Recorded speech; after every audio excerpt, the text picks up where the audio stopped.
Alors bonjour à tous.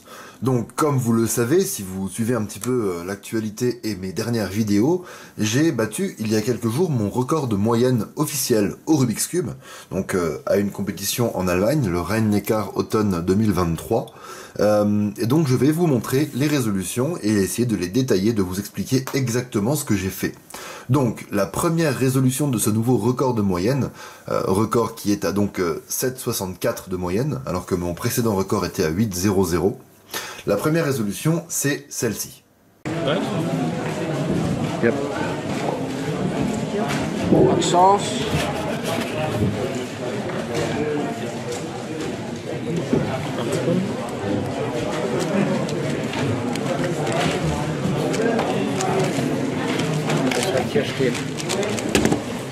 Alors, je sais pas si vous avez pu voir un petit peu certaines choses en fonction de votre niveau et de votre expérience dans le speedcubing, mais selon moi, il y a des petites choses à dire. Et d'un côté, c'est frustrant, mais je m'en moque parce que j'ai explosé mon record, j'ai franchi la barre symbolique des 7 secondes, des 8 secondes, pardon.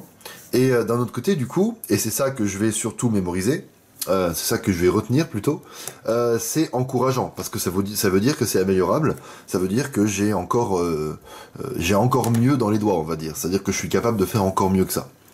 Alors, qu'est-ce que j'ai fait? La croix, elle peut faire peur, honnêtement, elle peut faire très peur, parce que je pense que si j'avais eu ça il y a quelques années, j'aurais eu très peur, parce que ici, qu'est-ce qu'on a? On a bleu, rouge, orange, avec F', R', F', L. On a mis bleu, rouge, orange. Tous les trois bien comme il faut, nickel. Mais on se retrouve avec la verte ici, très mal en point. Ok, alors petit détail juste pour ceux qui auraient un peu plus de connaissances, d'expérience. Je ne suis pas couleur neutrale, donc je ne fais que du blanc, je suis même pas opposite neutral. Et ici, quand j'ai des blocs comme ça, je regarde évidemment, mais là j'ai pas vu de solution de faire une X-Cross vraiment simple. Alors bon, maintenant que je le vois comme ça, en bleu-rouge, il y a sûrement du U2, F' U2, qui setup un truc vraiment bien. Mais on a que 12 secondes d'inspection, hein. Bon, on a tendance à dire 15, mais c'est 12 en réalité, puisqu'à 12 il faut poser le cube pour être sûr de partir avant 15. Donc, et si j'étais parti là-dessus, j'aurais peut-être pas réussi à anticiper toute ma croix, la verte qui est derrière, j'aurais peut-être eu du mal à l'anticiper ou faire les choses dans le bon ordre. Voilà, j'ai pas encore ce niveau-là. Donc du coup, j'ai complètement abandonné l'idée de faire une X-Cross avec ça, et également avec ça. J'ai pas trouvé de moyen simple. Donc je me suis dit, la croix, elle peut faire peur au premier point de vue, premier coup d'œil, mais j'ai trouvé un moyen de faire une croix bien, en me mettant ici. Donc on a dit que je voulais faire F', R'. Le F', si je me mets là, il devient R', et du coup j'ai juste intercalé, après le R', avant de faire B' pour mettre la rouge derrière, et ça, au niveau des doigts, ça passe très bien, hein. Boum, boum, ça passe bien. Mais avant de faire le B', juste intercaler un D. Comme ça, le vert arrive devant moi ici. B', petit regrip, R', F, L. Et j'ai une croix qui est finalement très efficace. Maintenant, problème. Devant moi, j'ai pas grand chose. J'ai sûrement un pouce ici qui fait que je vois pas trop ça. L'arête, le coin qui correspond à ça, je le vois pas vraiment parce que j'ai toujours tendance à tenir mon cube un peu comme ça penché. Le coin il est derrière. L'arête qui correspond à ça, je la vois pas. Et instinctivement, je fais une erreur de débutant, une rotation de cube, Y, juste pour voir, peut-être. Et je me rends compte que l'arête est là, et donc que ça aurait été beaucoup mieux de ne pas faire cette rotation de cube, et donc je fais Y'. Donc Y', première grosse erreur de la résolution. Il y en aura deux, des erreurs, des très grosses erreurs, mais c'est la première des deux. Donc du coup, j'ai vu cette arête là, donc je vais sortir l'arête derrière pour créer un cas de base, et là c'est bon, hein, maintenant j'arrive à anticiper, j'ai ces deux là, je vois ce coin là, donc je vais insérer la paire derrière, et du coup je vais pas faire L', je vais faire L'2, parce que je veux sortir l'arête pour aller avec ce coin. J'insère ça derrière, et regardez ce qui va se passer, c'est magique, boum boum boum, j'ai une paire qui se forme, boum boum boum. Ok, et la deuxième erreur.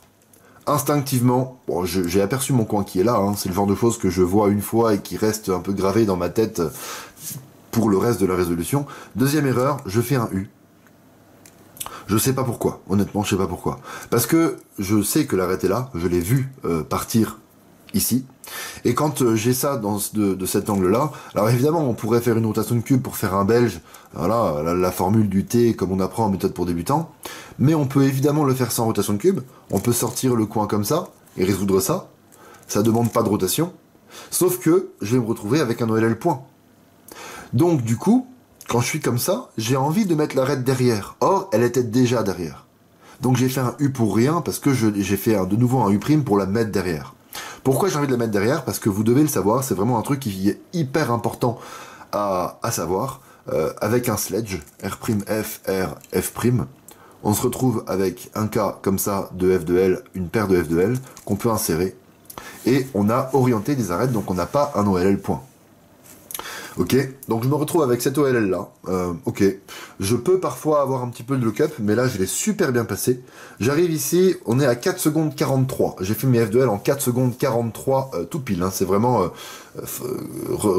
chronométré frame par frame avec mon logiciel de montage, donc 4 secondes 43, ici, boum boum boum, je sors la paire, F', U', F, je pousse derrière et je réinsère ma paire, ok. Et ici je vois une PLL U vraiment parfaite, hein, bien alignée, en plus voilà elle est super bien, donc du coup petite rotation, je fais ma PLL U. Dernière couronne en 2 secondes 78. Bref, c'est une dernière couronne extrêmement rapide, 2 secondes 78 pour la dernière couronne, chronométrée frame par frame, avec l'arrêt du timer en plus, donc c'est peut-être 2 secondes 50 si j'avais fait ça sur un cube connecté, c'est vraiment super, voilà. Donc 4 secondes 43 pour les F2L, avec 2 erreurs, hein, une rotation de cube inutile et un U'. Probablement que ça aurait pu être subset du coup, mais bon. C'est déjà super, je suis très très content de cette résolution. Donc voilà, n'hésitez pas à me dire ce que vous en avez pensé, éventuellement comment vous auriez fait dans les commentaires. Et ce que je vous invite à faire, qui peut être vraiment intéressant, c'est de regarder la résolution en x0.25, vitesse x0.25, donc revenez au tout début de la vidéo, et essayez de repérer les étapes de ma résolution, exactement tout ce que j'ai fait.